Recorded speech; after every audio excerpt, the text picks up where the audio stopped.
Pastores todos são iguais, né? A única novidade que eu vou levar daqui é a pastora entrar em cinema com a carteira do conselho. Queridos, bom dia, graça e paz do Senhor Jesus, amém. Nossa gratidão, pastor Atílio, toda a diretoria do Conselho de Pastores, nosso querido paizão Enoque, esse homem que não mede esforço para estar orando por nós, intercedendo, nos ajudando. Eu costumo dizer que ovelha isolada torna-se petisco de lobo. Pastor, ovelha também, não se isole. Todo o tempo nós precisamos de amigos, e amigos do coração, para você rir, você chorar, para você também ser nutrido, alimentado através daquilo que Deus tem na vida dessas pessoas para nós. É muito importante ter companheiros que se tornam amigos e amigos do coração. O pastor Enoque é um grande amigão do nosso coração. Também na ausência, pastor Osni, nosso amigão, já deu um alôzinho para ele ali, que está nos honrando, cedendo esse espaço tão precioso aqui, para que nós possamos desfrutar da nossa comunhão. Queridos, nós estamos ali em Maringá, na primeira igreja presbiteriana, renovada, já há 28 anos, são 32 anos de ministério pastoral. Tem alguns colegas nossos aqui também, da mesma denominação, nos quais nós já nos vimos. E sou casado há 31 anos, 32 anos de ministério e 31 anos de casamento. Sou pai, sou avô. Quantos aqui são avós? Levante a mão. Que gostoso, né? Neto é filho com açúcar. É gostoso demais. Nós estamos aqui como profeta de Deus para trazer uma palavra para você, meu colega pastor. Já oramos esses dias, hoje de manhã, pedindo a Deus que nos revelasse a sua palavra. E nós temos uma palavra do coração de Deus para o seu coração. Eu vou pedir a fineza, que eu gosto de ficar mais perto dos irmãos para interagir. Charles Plant, diga comigo, Charles Plant. Memorize esse nome, fala de novo, Charles Plant. Charles Plant, ele foi um ex-combatente na guerra do Vietnã. Na verdade, ele era piloto de caça americano. E um homem fantástico, inclusive tem um site dele aí na internet, e você vai ver muitas coisas boas deste homem. E Charles Plant, ele logrou muito êxito em muitas missões que ele fez com a sua aeronave, aquela guerra do Vietnã, que na realidade os Estados Unidos perdeu aquela guerra. Há um memorial lá em Washington que diz acima de 55 mil combatentes foram tombados. Porém, estima-se que esse acima de 55 mil, pode ser 100 mil, um tanto mais, um tanto menos. E Estados Unidos tinha o material bélico e Vietnã tinha as estratégias. O que ganha a guerra não são as armas, são as estratégias. Então, os Estados Unidos perdeu essa guerra. Charles Plant, numa das missões, e essa foi a última, o seu caça foi abatido por um míssil norte-vietnamita. E quando o seu avião estava caindo, ele acionou o paraquedas e o paraquedas abriu. Diga comigo, ele acionou o paraquedas e o paraquedas abriu. Ele se tornou prisioneiro dos vietnamitas durante, parece que 6 ou 7 anos. Depois, final da guerra, aquele acordo daqui e de lá, solta o prisioneiro aqui, solta lá. E assim que ele foi liberto, ao retornar para o seu país, ele começou a dar palestras sobre a sua odisseia, sua história, seu sofrimento como prisioneiro norte-vietnamita. E um dia ele tinha encerrado uma palestra e ele foi a um restaurante degustar um cardápio ali. Sentou à mesa e apareceu um homem simples, inofensivo. Disse, você é o Plant, né? Falou, sim, sou eu. Ele falou, quando você acionou o paraquedas abriu, né? Ele olhou para o camarada e falou, se não tivesse aberto, eu não estava aqui com você. Ele falou, e você, quem você é? Aquele homem simples olhou para ele e disse assim, eu sou aquele que todos os dias dobrava fio a fio do seu paraquedas, para que numa emergência você não sofresse um acidente. Plant deixou os talheres, engoliu seco e arrazoou, pensou consigo mesmo. Quão ingrato eu fui. Quantas vezes eu passei pela plataforma daquele navio e esse homem estava ali de joelho, diga comigo, de joelho, dobrando fio a fio do meu paraquedas. Eu nunca disse bom dia, boa tarde ou boa noite. Eu nunca o agradeci e menos sabia que a minha vida estava nas mãos deste homem. A partir de então, Plant passou a dar um título nas suas palestras. E esse, para mim, é um dos títulos mais relevantes da palestra dele. Você abre no site, você vai ver essa história e outras. Esse homem fantástico, ele ainda é vivo, tá? Deve ter lá seus 70 e poucos anos de idade. E o título da sua palestra é Quem foi que dobrou o seu paraquedas? Vamos trazer isso para o nosso dia hoje aqui. Todos nós aqui temos muitas pessoas que dobram o nosso paraquedas. Aliás, o fato de você vir aqui nesta manhã, alguém dobrou o seu paraquedas, passando essa roupa que você está, servindo a igreja que já dobrou nosso paraquedas, servindo esse café. Aliás, vamos aplaudir a Deus pela igreja, pastor Oni, pelo excelente café servido aqui.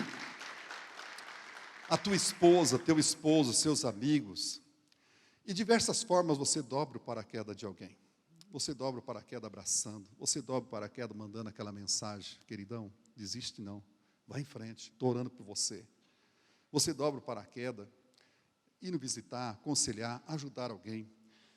De uma forma ou de outra, se você for lembrar quantas pessoas já dobraram o teu paraquedas, como diz aquele velho hino, conta as bênçãos, conta quantas são, você vai ver que você tem muitas pessoas que dobram o seu paraquedas. Eu gostaria que nós nos colocássemos em pé agora, e você vai procurar alguém aqui que um dia dobrou o seu paraquedas, num gesto de amor, de carinho, de um incentivo, uma mensagem, e dá um abraço a essa pessoa. Vai lá, dá um abraço nela. Você já dobrou meu paraquedas, meu irmão. Vai lá, dá um abração nela. Você já dobrou meu paraquedas. Olha aquela mensagem, aquele dia. Viu? Vai lá, dá um abração nela. É aquela oportunidade. Vai lá, dá um abração nessa pessoa aí. Isso. Uma oração que ele fez por você, um incentivo, uma palavra amiga. Vai lá, meu irmão. Dá aquele abração. Fala, obrigado, querido. Você dobrou meu paraquedas. Tem gente que dobra todos os dias nosso paraquedas, né? Todos os dias. Paizão Enoque dobra todo dia meu paraquedas. De madrugada estou recebendo mensagem direto lá. Você também já dobrou meu paraquedas, viu? Meu paraquedas é duplo, é? Bem forte, né? Amém. Obrigado, obrigado. Pode sentar, queridos, pode sentar. Pode sentar. Você deve agradecer a sua esposa, seu esposo, seu patrão, você que tem bivocacionado, aí trabalha fora, tua igreja, aquelas irmãs que oram por você, aqueles irmãos, seus filhos, netos, aqueles que te oportunizam em alguma coisa na vida. Eu vou fazer um gesto agora. Se você entender, e acredito que você vai entender, a esse que dobra o nosso paraquedas todos os dias, você vai aplaudi-lo de joelho. Olha aqui para mim, ó. Todos os dias. Se você entendeu isso, dobre o seu joelho e comece a aplaudi-lo, porque todos os dias ele dobra o nosso paraquedas. Todos os dias ele dá ordem aos seus anjos em nosso respeito. Todos os dias a sua graça, a sua misericórdia se renova a cada manhã. Todos os dias o seu Espírito está nos guiando. Todos os dias o Senhor está conosco. Aleluia! Glória ao nome do Senhor, aleluia. Bendito seja Deus, aleluia. Glória a Jesus, aleluia. Pode assentar, queridos, pode assentar. A gratidão é uma das notas mais importantes da partitura da nossa vida. Sem ela, nós ficamos desentoados. Nós não podemos só ensinar a igreja, nós temos que vivenciar isso, espírito de gratidão, de reconhecimento, e não sermos aquelas pessoas que parecem levantar de manhã e tomar uma jarra de limão sem açúcar e ficar azedo o dia inteiro. Você conhece alguém assim? Não olha ao seu lado, olha só para mim. Não ofende o irmão que está do seu lado, não. Queridos, vamos conversar algumas coisas à luz da Bíblia. Mário Quintana é um escritor e tem uma frase pequena, simples, mas para mim profunda. Ele fala assim: deixa de correr atrás das borboletas, cuide do seu jardim e elas simplesmente virão. Não precisa de esforço para você entender. Aliás, se eu explicar, prejudica, né? A nossa corrida desenfreada à busca da realização do ministério faz, às vezes, nós perdemos Deus dentro do ministério. Na realidade, nossos dons e talentos e nosso ativismo, nosso excesso, não encanta e não atrai a Deus. Mas um coração quebrantado e contrito. Eu costumo dizer que Deus procura pessoas para passar tempo com Ele. Não se conhece Deus às pressas e Deus também não tem compromisso com quem não tem compromisso com Ele. Tem hora que, one time please, um tempo, por favor. Esperar em Deus é chegar mais rápido que as próprias pernas. Nós, pastores, não podemos cair naquele ativismo de nos tornarmos profissionais da área. E é um perigo. Uma das coisas que eu tenho orado a Deus, e pedido mesmo ao Senhor, é que eu não seja um profissional da área. Isso me preocupa, porque pregar um sermão se torna fácil, ter uma experiência administrativa se torna fácil, ser um investidor no reino se torna fácil, mas manter a graça, a vida de piedade, não é uma tarefa tão fácil, que é a vida de oração, a vida de Bíblia, ter paixão pelas almas. Eu tenho dito, Senhor, não deixa apagar isso na minha alma, não. Não deixa apagar isso na minha alma, não. Eu não quero, nem você com certeza quer, ser esse profissional de área. Eu sei fazer, eu vou fazer. Cuidado com isso. Acabei de dizer que nossos dons e talentos não são credenciais para atrair Deus para nós, mas o coração quebrantado e contrito, a esse é que Deus quer. Uma certa ocasião,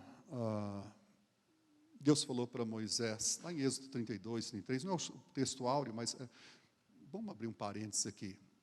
Em toda mensagem, parte dela, ou numa só frase, pode estar a ou as respostas ou direcionamentos de Deus para a sua vida. Você está aberto para receber a palavra? Sim ou não?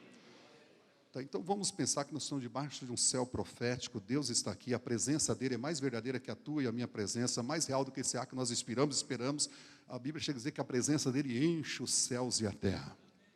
Tá? Então vamos receber nessas ministrações.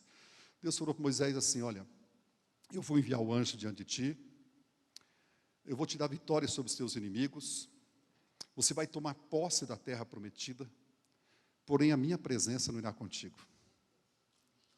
Como é que você entende isso? Um anjo, maravilha, um anjão do meu lado, vencer os inimigos, é o nosso desejo. Tomar posse das promessas, dos sonhos, é tudo que nós queremos. Mas eu e você, do ministério, temos que tomar cuidado com as pegadinhas de Deus. O fato de Deus estar te abençoando não significa que Ele está te aprovando. Porque o sol e a chuva vêm para o justo e o injusto. Às vezes até a bênção de Deus é a maneira dele falar, perceba que eu estou aí, eu estou te atraindo, eu quero que você olhe para mim. Quando Moisés viu todo aquele discurso, e Deus falando que a presença dele não ia com ele, ele falou, se a tua presença não for conosco, não permita que subamos. Um dia alguém me perguntou, pastor, o que é mais importante no ministério? É um bom sermão? Eu falei, não, um bom sermão é muito importante. Você precisa ter alimento para nutrir as ovelhas, mas não é o mais importante. É ter uma boa administração? Eu falei, também não, é importante, mas também não.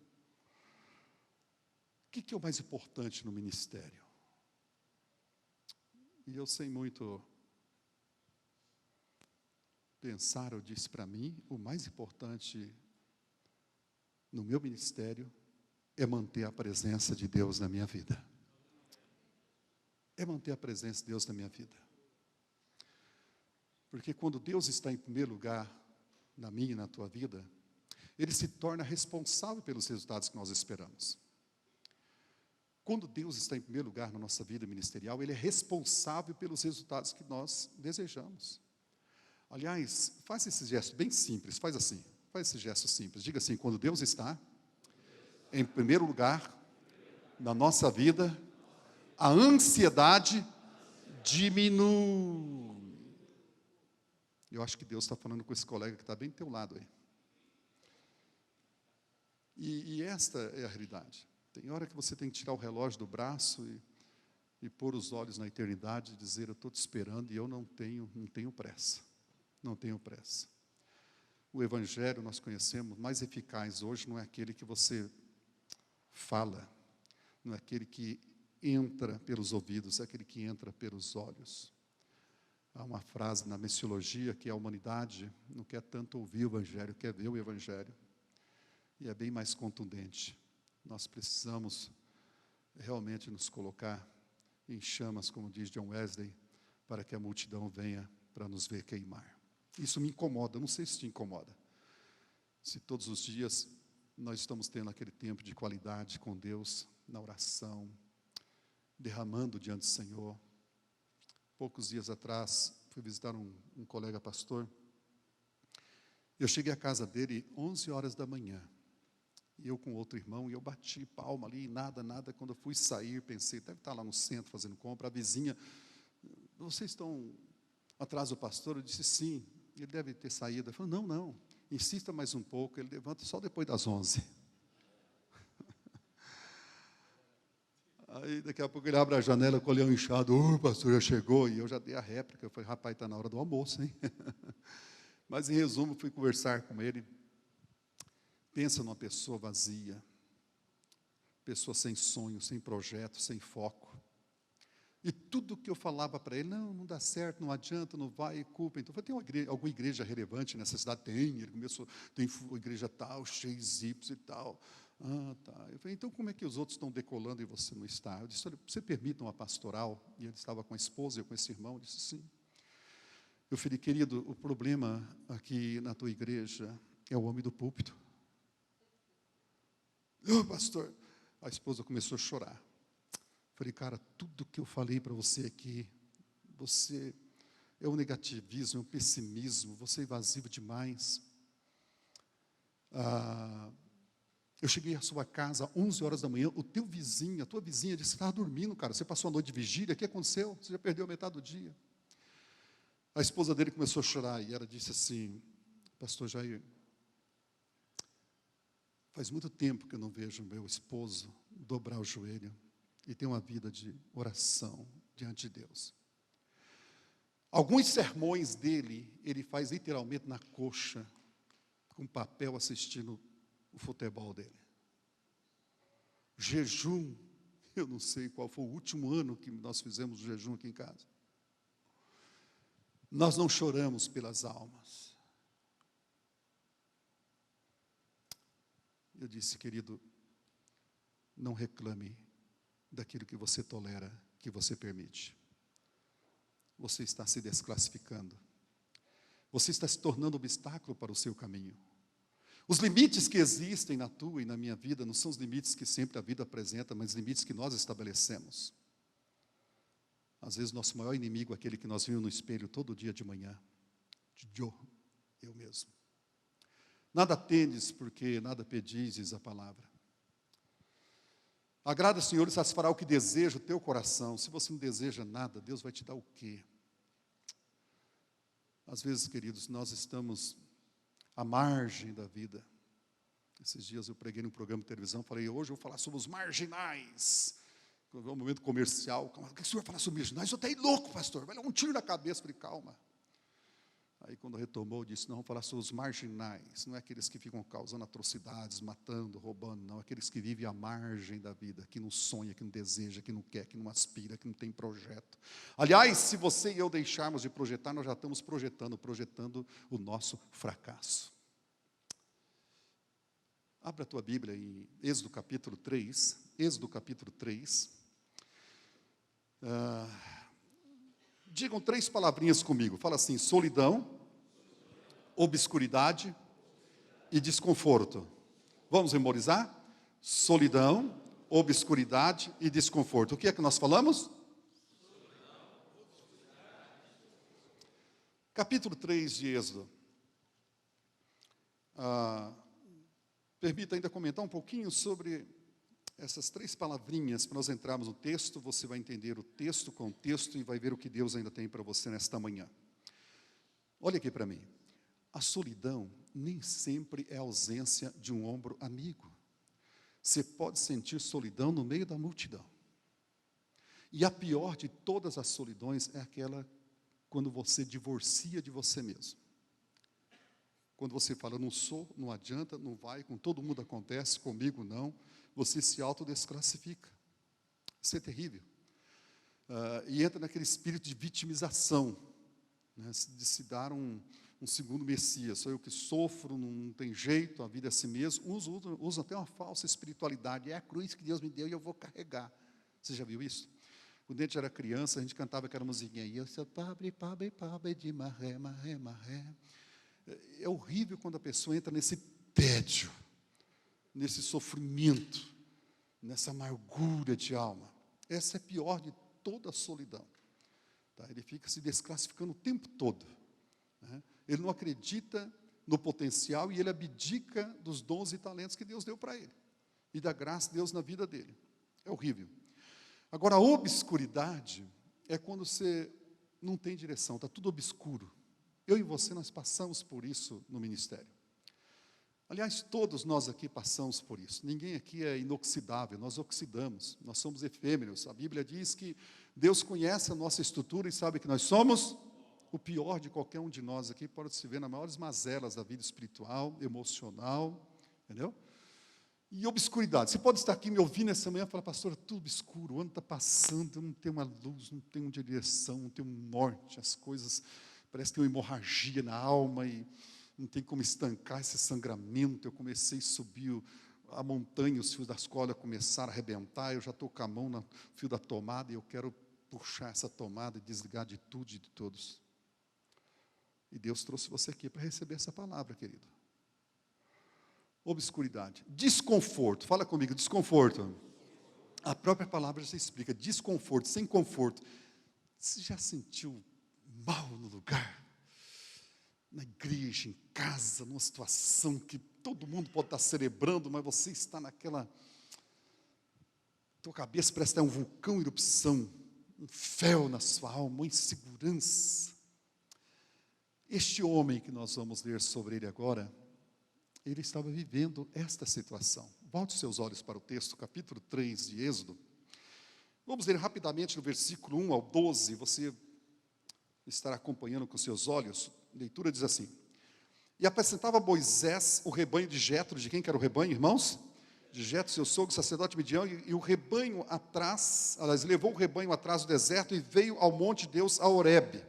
E pareceu-lhe o anjo do Senhor em uma sarça, aliás, em uma chama de fogo no meio de uma sarça, e olhou, e eis que a sarça ardia no fogo, e a sarça não se consumia. Moisés disse, agora me verei para lá, e verei essa grande visão, por que a sarça não se queima? E, vendo o Senhor que se virava para lá a ver, bradou Deus a ele no meio da sarça, disse, Moisés, Moisés, e ele disse, eis-me aqui. Você pode levantar a mão direita e dizer assim, Senhor, estou aqui. Diga comigo, Senhor, estou aqui. Ele disse, não te chegues para cá, tira os teus sapatos, os teus pés, porque o lugar em que tu estás é terra santa. Ele disse, mas eu sou o Deus, o teu pai, o Deus de Abraão, o Deus de Isaque e o Deus de Jacó. E Moisés encobriu o seu rosto porque temeu olhar para Deus. O que ele fez com o rosto, irmãos? Ele encobriu o seu rosto. E disse o Senhor, tenho visto atentamente a aflição do meu povo que está no Egito e tenho ouvido o seu clamor por causa dos seus atores, porque conheci as suas dores. Portanto, desci para livrá-lo da mão dos egípcios e fazê-lo subir àquela terra, a uma terra boa, ali larga, uma terra que emana leite e mel, ao lugar do cananeu, do Eteu, do Amorreu, do Ferezeu, do Heveu, do Jebuseu. E agora eis que o clamor dos filhos de Israel chegou a mim, e também tenho visto a opressão com que os egípcios oprimem. Vem agora, pois, e eu te enviarei. Diga comigo, eu te enviarei. E eu te enviarei a Faraó para que tire o meu povo, os filhos de Israel do Egito. Então Moisés disse a Deus, quem sou eu? Diga comigo, quem sou eu? Quem sou eu que vá a Faraó e tire do Egito os filhos de Israel? E Deus disse, certamente eu serei contigo. Diga, certamente eu serei contigo. Bate no peito e diga, Senhor, venha comigo.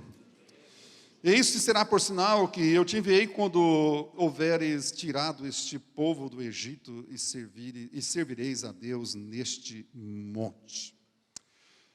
E eu tive a curiosidade de pegar esses 40 anos e colocar em dias, e somei aqui, deu 14.600 dias. Você sabe o que é 14.600 dias? Você vê numa solidão, numa obscuridade, um desconforto. E se tratando de Moisés, que, segundo o médico Lucas, quando escrevera Atos, disse que ele foi educado em toda a ciência egípcia, isto é, o Egito era o berço da civilização do mundo antigo. Moisés era realmente o cara, quando você lê seus 5 livros aí, você percebe a profundidade de conhecimento que esse homem tinha. Agora, um homem com todo esse potencial, Deus permite, e olhe para mim, preste atenção, na sua pedagogia, Deus permite que ele vá para o deserto. E fique lá, nessa obscuridade, nesse desconforto, nessa solidão. Fazendo o quê? Cuidando de ovelhas que nem dele era. Um dia alguém perguntou para mim, por que Deus às vezes não explica? Tem situação que você passa e Deus não explica. E eu disse, Deus nem sempre explica, porque nós não temos total compreensão para entender as respostas dele. Às vezes a melhor coisa é eu e você, nós ficarmos no Salmo 46:10. Aquietai-vos e sabei que eu sou Deus. Porque se Deus for explicar, irmãos, vai dar cãibra na nossa cabeça.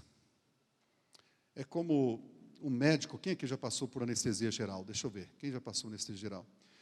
Você já observou como é que é o processo? Se o médico explicasse tudo, você virava gás, você vazaria.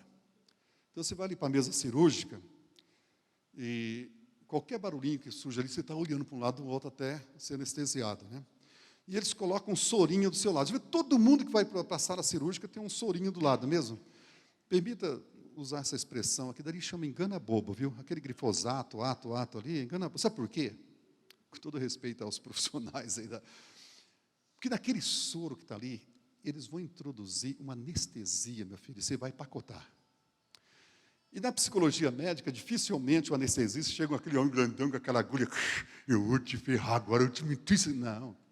Ele já coloca a agulhinha aqui por trás, aqui, chega quietinho, olá, tudo bem? Você já começa a mentir, fala, tudo bem. Está bem nada, você quer sumir dali. Aí ele chega naquele frasco que está ali, e coloca aquela agulhinha e começa a conversar com você. Como é que é o teu nome? É José Aparecido, tal. Você mora em que rua? Na rua. Você pacota. Quando você acorda, a cirurgia já aconteceu. E eu penso que Deus faz muito disso com pastores. Conosco, com a igreja também. Eu estou lembrando de Naum, capítulo 1, versículo 3, que diz que Deus tem o seu caminho na tormenta e na tempestade. Eu estou lembrando de Eclesiastes 11, versículo 5, que diz assim, assim como tu não sabes o caminho do vento, assim como tu não sabes como é formado os ossos no ventre de uma mulher grávida, assim tu não sabes também o agir de Deus que faz todas as coisas. Deus tem as suas maneiras de tratar conosco, para que nós possamos adquirir. O que tem aqui? O que é isso aqui? Não tem muito, mas pode falar. O que é isso aqui? Músculos emocionais e músculos espirituais. Uma dose de frustração no ministério nos faz adultos mais bem resolvidos. Meu colega, olha aqui para mim. Uma criança que não é frustrada, ela tende a voltar ao ninho na vida adulta. Se você quer ter um adulto bem resolvido, na infância, frustra-o. Não dê presente fora de hora, para que ele tenha paciência, e a paciência é a capacidade de maturar um processo, ele possa esperar as coisas acontecerem no tempo certo, ele possa ser resiliente. Ensina essa criança a diferença da necessidade e do desejo. Não deixa ganhar todas as partidas, os joguinhos dentro de casa, porque a realidade lá fora é diferente. Quando enfrentar a vida lá fora, ver que nem tudo é sucesso. Olhe para mim. Às vezes Deus nos frustra. Deus nos frustra. Para que nós tornamos homens de Deus mais maduros, mais experientes. Ministério numa colônia de férias, no Walt Disney, onde você recebe um ingresso de sossego total. Tem as frustrações, nós precisamos desses músculos emocionais e espirituais. E Deuteronômio 8:2 diz assim: eu te coloquei no deserto para saber o que havia no teu coração. Salmo 119, versículo 67, o salmista diz assim: antes de eu ser afligido, eu andava errado, mas agora eu guardo a tua palavra. Isto é, antes do Senhor me colocar na aflição, eu dava B.O., eu era beusado. Mas agora eu guardo a tua palavra. Então esse quesito da frustração de Deus, da permissão que eu e você passamos às vezes no ministério, essa solidão, não é Deus expondo o nosso sofrimento, é Deus realmente fazendo com que nós nos desmamemos deste mundo, desligamos aqui e possamos nos agarrar nas cordas da misericórdia dEle. Porque eu e você, nós somos ávidos a correr terrivelmente à busca das realizações e deixar daquele que nos dá a realização no ministério. Aliás, se a tua corrida à busca da realização do ministério for mais veloz do que correr à busca de Deus, Ele vai te fazer parar.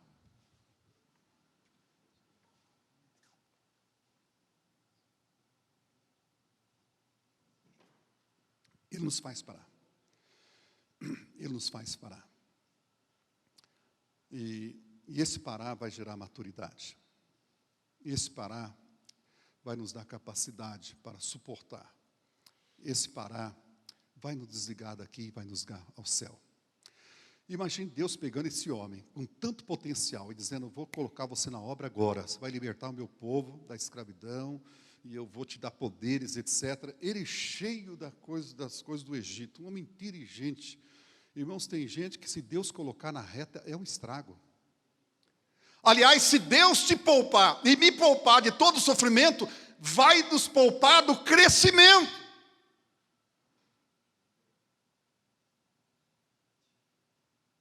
Se você perceber Atos capítulo 13, 14, Paulo começa a ir de cidade em cidade, e ele vai estabelecendo comunidades, igrejas e tal, mas ele não coloca líderes. Interessante, os grupos iam formando sem líderes. Depois do capítulo 14, ele volta instituindo presbíteros, líderes na igreja. Por que será? Qual que é o maior risco? Uma igreja sem líder ou a igreja com líder imaturo? Líder que não tem experiência, vivência com Deus. Isso me confronta. Isso para mim é uma reflexão.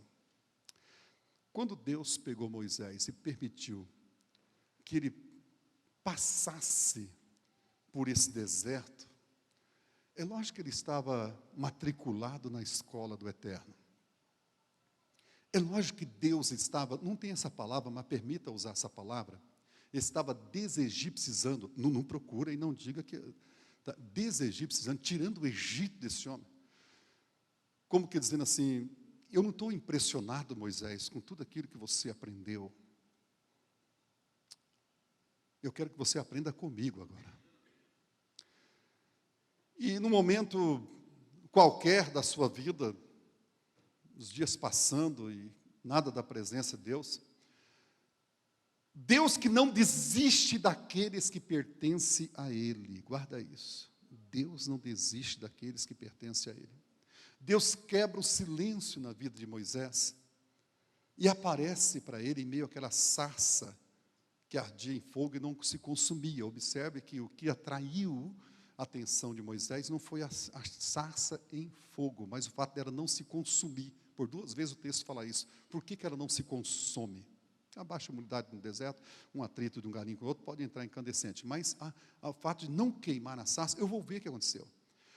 E ele ouve o que mais ele gostaria de ouvir, Deus bradando dos céus e dizendo, Moisés, Moisés.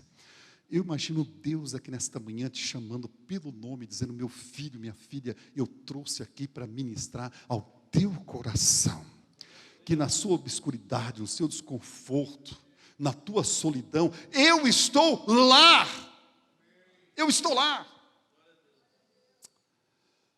Tu não sabes se estamos aqui, olha até como é formado os ossos, não tem a ciência, por mais precisa que seja, não tem um louco, maluco, falar assim, está formando a criança, formou, não existe isso. Quer dizer, as coisas estão acontecendo, é como você está aqui, e Deus já gerou a tua bênção, Deus já gerou o caminho que você vai passar, Deus já gerou a resposta que você precisa, e no processo natural dele vai acontecer, Só você ter paciência, que já dissemos aqui, que é a capacidade de maturar o processo, esperar as coisas acontecerem no tempo certo. No tempo certo.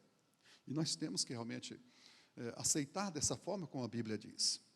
Conta-se a história de um garotinho, ele gostava muito de aula de biologia, insetos, animais, etc. Um dia ele estava chegando em casa, à beira da porta da sua casa, tinha um pé de árvore, e nessa árvore tinha um casulo. O que tinha na árvore? Um casulo. E ele viu aquele casulo mexendo, parava, mexia, parava, e ele pensou no professor de biologia, falou, meu professor disse que quando o casulo está mexendo, é que ele vai eclodir, ele vai abrir.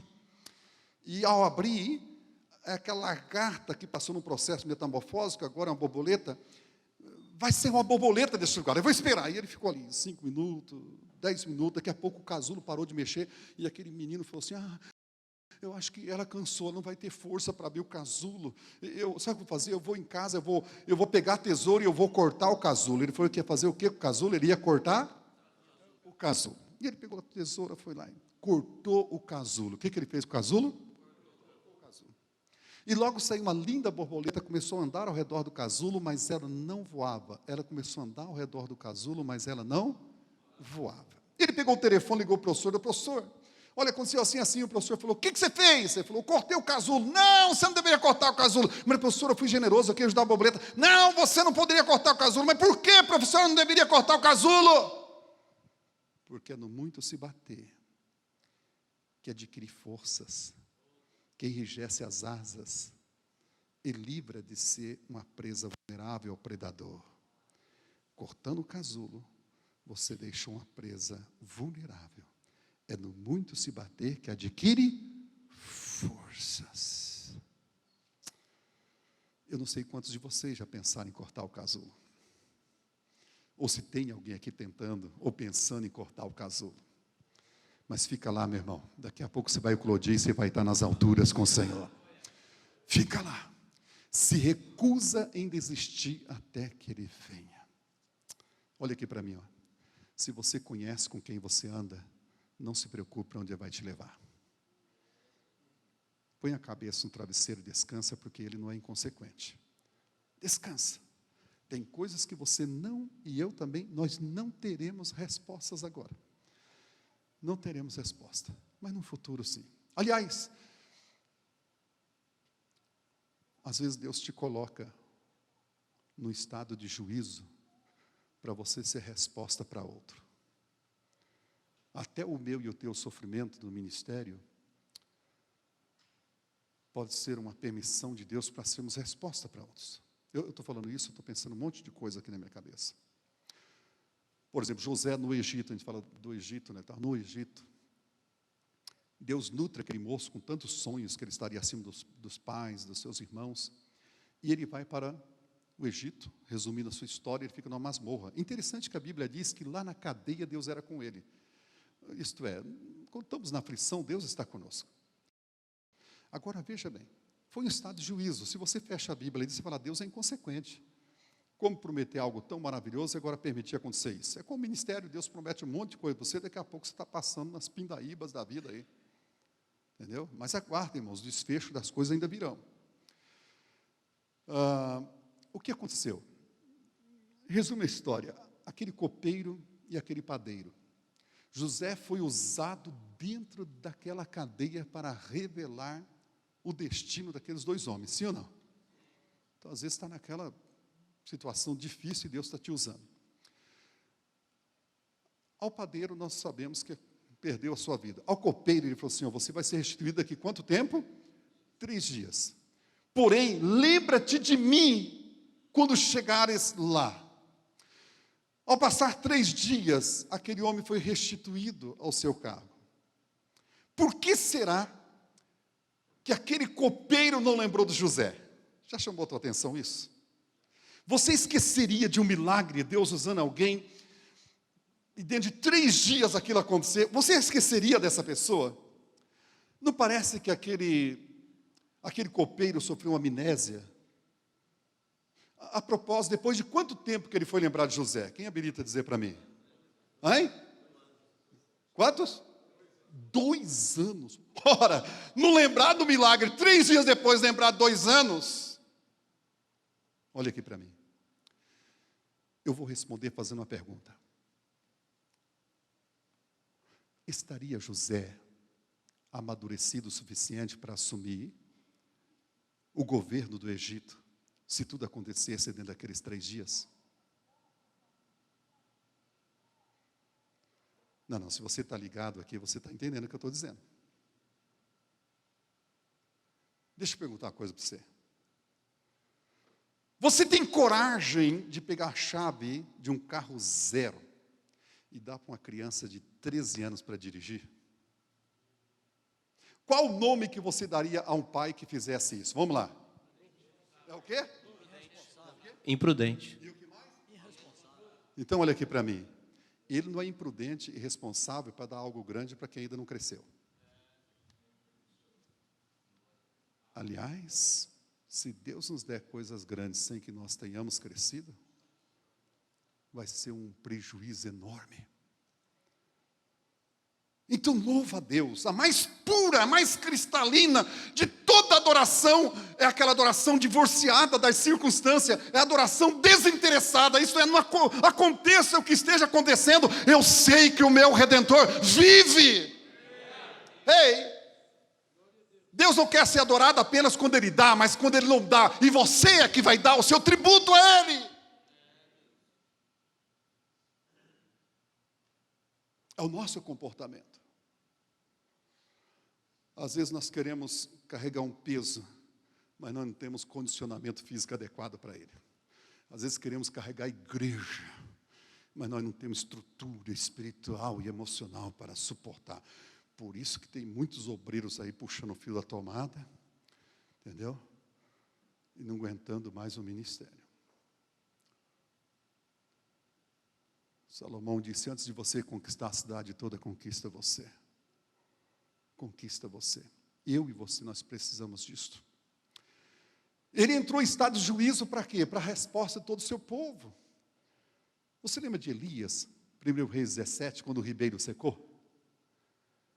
Quando você lê assim, rapidamente aquele texto, você olha, peraí, Deus falou para ele, para o ribeiro, que daria água para ele.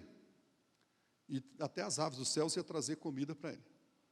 Aí a Bíblia diz assim, e passados dias, diga comigo, passados dias, o ribeiro secou. Só, peraí, Deus falou para ele, para o ribeiro, que ia dar água e comida para ele. Agora o ribeiro secou.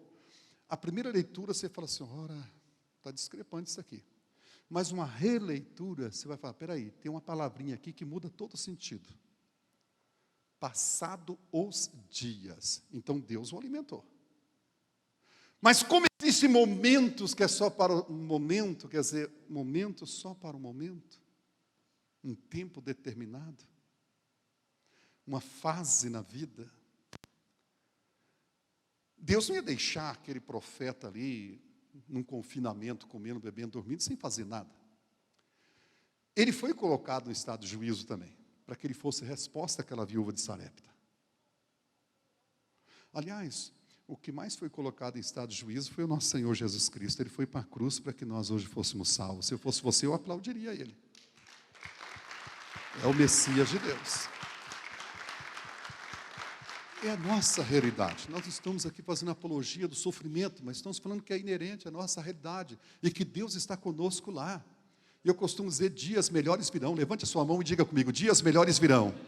E entrarão por todas as portas da minha vida. Aleluia!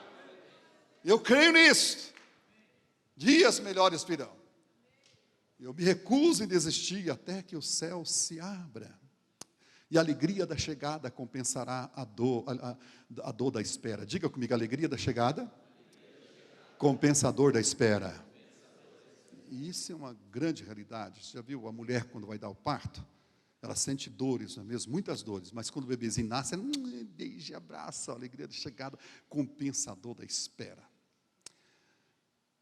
Eu morei numa cidade, na época era muito pequena, hoje não cresceu muito, e eu tenho irmãos aqui que vieram lá, o Dr. Hall que está ali, né? Também a nossa querida irmã. E na época que eu era criança, nessa cidade, só tinha 2 entretenimentos, que era o matinê. Cadê a turma que era do matinê aqui? Levante a mão. Rapaz, você foi da época de Moisés, você não levantou a mão? Tá? E o circo, gente. E o circo. Gente, o circo, quando entrava na cidade, aquele camarada com carro de som, é hoje o grande espetáculo. Diga comigo, o grande espetáculo. Rapaz, eu tinha problema de aninha anaconda, lubriga mesmo, sabe, que mexia dentro de você. Eu tinha uns colegas que, para entrar no circo, eles tinham uma estratégia toda especial. Você riu, né? Você já sabe, né? O que você fazia para entrar no circo? Você? Você fazia isso, né, amigão? O mineiro fala tafuiar, né? O outro fala furar a lona. Eu tinha uma estratégia muito interessante. Primeiro que era magro, parecia um ponto de interrogação, era assim. E na porta do circo, aquele homem forte. E eu ficava ali, gente, aquela cara de acelga. Olhando para a selga, eu viajei agora, né? E ficava ali. Aquele homem virava a cara de um lado, do outro, volta e meia, ele olhava para mim, e eu ficava ali, as perninhas doíam, ó, a dor da espera. A minha presença incomodava. A minha presença? Você está fazendo algum link já com a Bíblia? Eu não. Hein? Um começa com juízo e termina em Nico. Não, se eu explicar vai prejudicar de novo, você está entendendo? Né? A tal ponto que ele dizia assim primeiro, se você ficar quietinho, você não furar a lona com os teus amigos aí, quando faltar 10 minutos eu deixo você entrar no circo. Gente, isso parecia quase surgiu uma auréola na cabeça, aí é que eu ficava lá. A minha presença incomodava tanto, quando faltava 10 minutos, ele mandava entrar para ver o espetáculo. Bastava 10 minutos, eu saía de lá vibrando. Meu colega pastor que está aqui, preste atenção. Fique lá. Ainda que você não vê nada, fique lá. A tua presença está mobilizando o céu. E a qualquer momento ele vai abrir as cortinas dos céus e você verá o espetáculo na sua vida. Em nome de Jesus. Alegria da chegada. Eu lembro um dia, o dono do circo tinha aquele landau. Quem lembra do landau? Que parecia uma barca navegante, né? Deus o livre, né? E ele foi dar a partida no landau, e as crianças cruzou o dedinho e as pernas, né, criança? Então, quer dizer, se não pegar, nós vamos empurrar. Empurrando tem circo. Não pega, ele arriou a bateria. Parecia um vespeiro de criança, tudo lá perto e tal, querendo descer, bateu a porta, olhou para o carro, viu aquelas crianças, falou, meninos, se vocês ajudarem a empurrar aqui meu carro, eu deixo vocês entrar no circo. Para quê? Era tudo que nós queríamos. Meus coleguinhas foram atrás do lado, eu era magro, não tinha força nenhuma. Eu falei, eu tenho que impressionar esse homem. Eu vou do lado do passageiro, abro a porta e faço careta, né? Gente, quando eu fui pegar aqui, que ele deu um tranco, vou falar, não, vocês vão rir de mim. Ele deu um tranco no carro e a porta bateu nesses 4 dedos. Parecia que o coração saiu daqui, foi lá.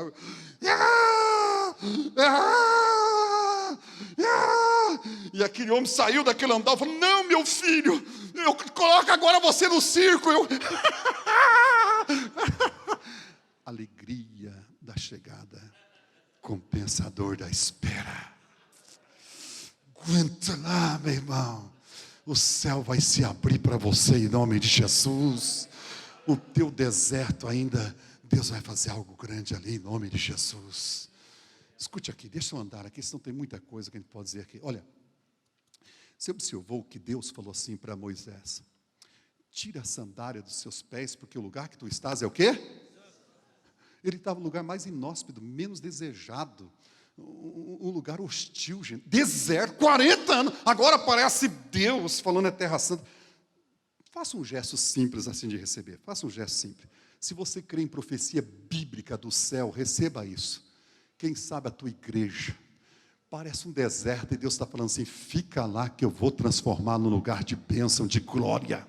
A tua cidade, a sua própria vida. E Deus trouxe você aqui para dizer: meu filho, minha filha, eu vou transformar esse deserto num lugar santo. A minha presença vai ser prazerosa para você. Se recusa em desistir, porque a tua presença é que vai mudar esse lugar. Feche a tua mão e diga: eu recebo em nome de Jesus. Ei, quando nós temos Deus na nossa vida, por onde nós passamos, nós deixamos marca dos céus. As pessoas, ao se aproximar de nós, no mínimo, sairão melhores. É impossível não perceber um homem de Deus, quando Deus está com ele. Talvez como você entrasse agora aqui, nessa reunião, e nós olhássemos para você, e o pastor Atílio dissesse assim: escuta, irmão, você chegou quase na hora do amém, falta 15 minutinhos só para terminar, e você dissesse assim: pastor Atílio, acontece o seguinte, eu sofri uma colisão frontal ali na rodovia com uma carreta de 30 toneladas. Colisão frontal com uma carreta de 30 toneladas. Primeira coisa que o pastor Atílio ia fazer era olhar você de cima e embaixo, de baixo em cima, para ver se tem algum vestígio, algum sinal. Diga comigo: algum vestígio, algum sinal. Ele ia elaborar o seguinte pensamento: como ter um tamanho encontro sem nenhum sinal? Olha aqui para mim. Como dizer que teve um tamanho encontro e não tem nenhum sinal na sua vida? Pegou aí? Deus estava fazendo isso com esse homem. Você não está mais no deserto, eu estou com você aqui. Vou correr um pouquinho aqui para nós terminarmos. Deus falou com ele: eu sou o Deus dos seus pais, de Abraão, Isaque e Jacó. Tem gente que faz uma oração, se imposta a voz e fala assim: ó Deus de Abraão, de Isaque e de Jacó. Bonita essa oração, né? Não é pecado você falar isso. Só que tem uma implicação aqui, quando Deus fala dessa forma com Moisés. Na sua onisciência, ele está falando assim: eu conheço os teus pais, eles deram tudo B.O. lá atrás. Abraão deu B.O., entendeu? Isaque deu B.O., Jacó deu B.O. Aliás, você é de uma família bem ousada, rapaz. Só que eu restaurei todo mundo. Logo, eu te vi que você deu B.O. também, que você matou aquele egípcio lá e colocou lá, ocultou o cadáver. Mas como eu levantei teus pais, eu te levanto também, indiferente daquilo que aconteceu com você. Eu sou capaz de te perdoar e levantar você como um profeta. Você pode ser produto do seu passado, mas não seja prisioneiro dele. 11 pessoas e meia entenderam. Você pode ser produto do seu passado, mas não seja prisioneiro dele. E olha aqui para mim, ó. O que estou fazendo aqui? Corta. Queima as pontes que te ligam ao teu passado falido. Não fica revisitando, não. Por que sentir falta que você perdeu e não sentir falta que você não alcançou e Deus tem para você? Queima. Lembrar do passado falido é amargar o presente e envenenar o futuro. Segue, prossiga, em nome de Jesus. E era isso que Deus estava falando para ele. Eu sei o que aconteceu com você. Permita abrir um parênteses. Aliás, vamos abrir parênteses na mensagem aqui, é complicado, né? Amados, a qualquer momento eu disse que a mensagem, o evangelho mais eficaz hoje é aquele que entra pelos olhos e não pelos ouvidos. Eu e você, nós somos analisados pelo nosso rebanho. Você sabe que isso é verdade. Nós temos uma célula lá, um pequeno grupo, e tem um advogado que participa dessa célula, e o líder é analfabeto. Uma outra pessoa lê o roteiro todinho da célula e ele ministra. Alguém chegou nele e disse assim: como sendo o senhor um homem tão culto, ficar numa cela onde o homem é analfabeto? E disse: cultura, conhecimento, eu tenho o suficiente para mim. Mas a presença de Deus na vida deste homem, eu não tenho. O exemplo deste homem, a vida santa deste homem, é que me inspira. Moisés estava numa situação de pecado. Ele estava fugindo ali. Quem conhece aqui pinico? Desculpa a expressão. Alguém aqui conhece pinico? Aliás, quem usou pinico aqui? Levante a mão. Number one, number two. O pastor Rocha lá já era o number two. Mercy my life. Misericórdia, minha vida. Usava-se muito, né? É para te chocar que eu vou dizer aqui. Você tem coragem, ou teria coragem de tomar café no pinico? Que isso, pastor, o senhor falando isso? Olha aqui para mim. Deus também nunca vai derramar da santidade dele em vaso sujo.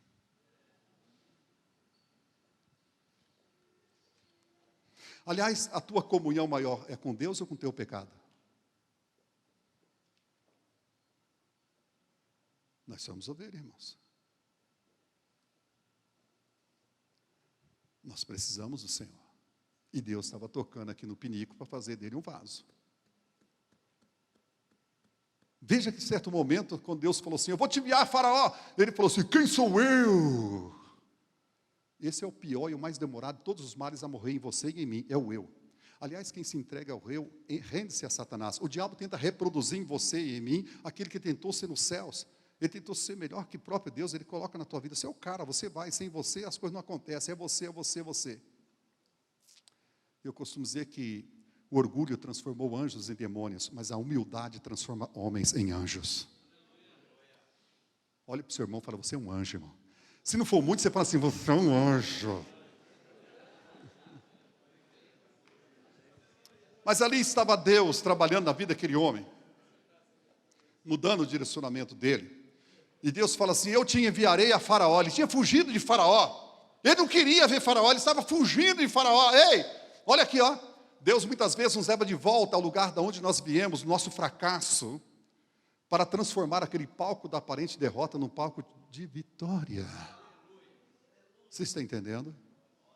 Tem um céu profético aqui ou não? Deus nos leva muitas vezes de volta ao lugar da onde nós fracassamos para recomeçar tudo de novo. A grande diferença é que esse recomeço será um recomeço de vitória. E isso é importante para nós. Eu estou lembrando de Booker Washington. Booker Washington, ele foi um negro que morava em Virgínia, nos Estados Unidos. Ele foi entre o século XIX e o século XX. Eu recomendo vocês lerem duas obras dele. Eu não sei se já tem em português. From Up Slavery, Tirado da Escravidão, e outra é A Vantagem das Desvantagens. É uma autobiografia. Em resumo, menos de um minuto, eu falo para vocês. Ele era um escravo que trabalhava na mineração de carvão, e nas horas vagas ele pegava o material das crianças negras para levar à porta da escola.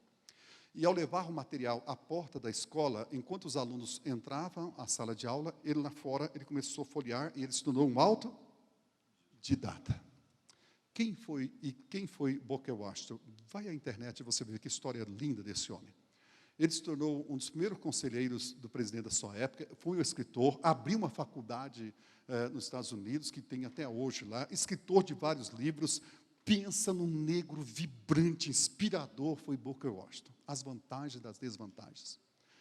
E no ministério, a gente tem que ser igual àquela abelha que tira o néctar do tomilho. O tomilho parece uma erva tão insípida, mas a abelha senta lá e tira o néctar. Quer dizer, nas experiências mais amargas, mais duras, ali pode estar o nosso crescimento, o nosso amadurecimento. A gente tem que olhar dessa forma que Deus olha e extrair o bom da vida toda. Conta-se aquela história de dois moços que entraram numa floresta e onde disse: quanto galho, que tédio, lugar esquisito, não tem sol aqui, não tem nada. O outro estava ao lado dele e falou assim: que clima maravilhoso, que brisa, que sombra agradável. Logo, o problema não estava na floresta, estava em quem entrava na floresta. O problema não está no ministério. Gente, permita abrir meu coração aqui nesse minuto final. Eu tenho sentido tristeza em ver tantas postagens sobre esse suicídio no mundo inteiro, e principalmente na classe pastores. Não vou entrar em mérito de juízo aqui, mas de ver uma melancolia também no meio de tantos pastores, e se vitimizando e colocando o ministério como se fosse uma desgraça, uma armadilha de Deus, uma coisa tão ruim, enquanto Paulo diz: quem almeja o ministério, excelente obra almeja. É lógico que tem sofrimento. Aliás, se você não concorda com o sofrimento do ministério, por que você aceitou? Você escolheu, cara. Deus te escolheu e você aceitou o chamado. Não fica se vitimizando diante da igreja, não.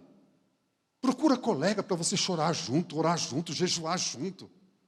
Mas, pelo amor de Deus, irmãos, vamos parar com essa brincadeira de muitas pessoas aí, colocando o ministério como se fosse a pior desgraça da vida. O sol e a chuva vêm para o justo e injusto. Você pensa que também um dono de uma loja, um profissional liberal lá fora não sofre? Ele sofre. É lógico que nossas lutas são duplas, na terra com os homens e também na região espiritual com os demônios. Mas a Bíblia diz que maior é aquele que está conosco. Tudo posso naquele que fortalece. É o meu pastor, nada faltará. Nós vamos romper, vencer. Não vamos entrar em mérito aqui, depressão, não, eu e você, nós estamos sujeitos a isso. Nós estamos falando em termos de celebrar a Deus pelo digno chamado que nós temos. E lutar contra qualquer sofrimento da nossa alma. Bom, eu finalizo aqui nas últimas palavras de Deus para esse homem, Moisés. Quando ele falou: quem sou eu? Deus olhou para ele e disse assim: eu serei contigo. Em outras palavras, estou pouco me ligando quem você é. Você pensa que vai me impressionar com a tua sabedoria? Você pensa que você ser bonitinho, tem um carro bom lá fora, tem uma proeminência na cidade, você pensa que me impressiona? Você é só uma carcaça que eu te uso. Eu serei contigo. Deus entrou naquele discurso ridículo de Moisés. Quem sou eu? Será que ele achava que Deus ia massagear o ego dele? Se vitimizando. Achava que talvez uma meritocracia, eu passei 40 anos aqui, agora Deus tem que me colocar em proeminência. Reino de Deus não é meritocracia. Reino de Deus é graça, é pela graça, e nós estamos aqui pela graça e pela misericórdia dEle. Vamos nos colocar em pé.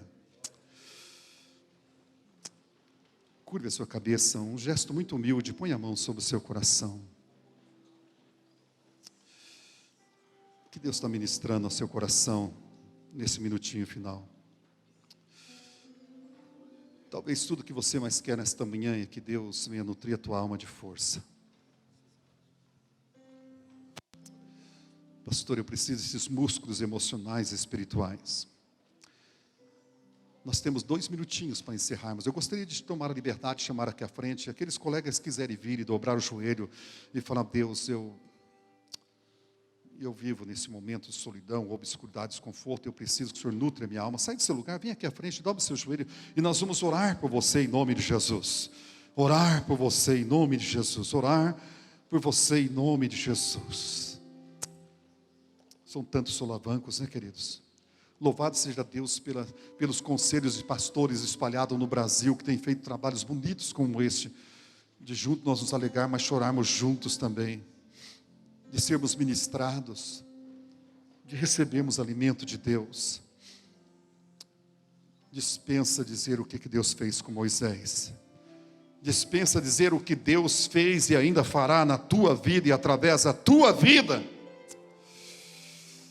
Grande Deus, Pai Celestial, não é mais um dia, é o dia, não é mais uma palavra, é a profecia do Senhor para nós. Dá-nos graça para suportarmos as adversidades. Atrai o nosso coração para Ti. Põe os nossos olhos na eternidade. Revitaliza a nossa alma de forma integral, nosso físico, nosso emocional, nossa vida espiritual. Senhor, é possível que um colega ou outro aqui já pensou jogar a toalha, tirar o fio da tomada está sofrendo essa hemorragia e parece que tem um sangramento na sua alma que parece que não vai acabar. Mas o Espírito Santo do Senhor pode fazer qualquer coisa. Renova o teu filho, a tua filha que estão aqui nesta manhã. Levanta gigantes aqui nesta manhã. Homens focados, como o leão, quando ele foca uma presa, sai da frente, porque ele vai pegar essa presa. Que nós tenhamos homens de Deus, mulheres de Deus aqui focados no teu reino, focado no chamado, e que parte em direção como aquela locomotiva. Sai da frente, senão você será atropelado. Que os seus filhos vão em nome de Jesus. Abençoe onde os teus filhos colocarem as plantas dos pés e as palmas das mãos, para onde eles forem e de onde eles vierem, lá estejam, Senhor, estejam, no plural, lá estejam as bênçãos do Senhor. Se 1000 caírem do seu lado, 10.000 à sua direita, eles não serão atingidos em nome de Jesus. O Senhor continuará dando ordem aos seus anjos a nosso respeito. Usa, Senhor, cada um dos teus filhos como luzeiros nessa cidade. E as suas famílias aqui representadas. Alguns têm seus esposos, esposas, outros têm filhos, netos, enfim. Cuida dos nossos entes queridos que nós tanto amamos, ó Deus. Blinda-os livrando de toda e qualquer potestade maligna, de todo e qualquer mal. Guarda a nossa família, Pai. Quando os teus filhos aqui levantarem, eles possam sentir esse renovo da alma, essa graça, o teu Espírito nutrindo, Senhor. O Gálatas 2:20, não vivo mais eu, é Cristo que vive em mim. O Romanos 8:14, os filhos de Deus são guiados pelo Espírito. Deus guia os teus filhos com o teu Espírito, ó Deus. Ah, meu Pai, o João 7:38 e 39, aquele que crê em mim, como diz as Escrituras, do seu interior fluirão rios, água viva. Ó Deus, que os teus filhos recebam e vivam esse rio na sua alma. Há um rio na nossa vida, e é o Espírito Santo que jorra na nossa vida. Faça isso na vida de cada um dos teus filhos. Nós oramos por todos em nome de Jesus, em nome de Jesus. Coloque-se em pé e dê um abração no seu colega aí e diga: Deus te abençoe, meu irmão, Deus te abençoe, Deus te abençoe. Obrigado, queridos, pela preciosa atenção de todos vocês. Vamos aplaudir o Messias, Jesus Cristo. Pode aplaudir aquele que tudo fez por você. Obrigado, pastor Atílio.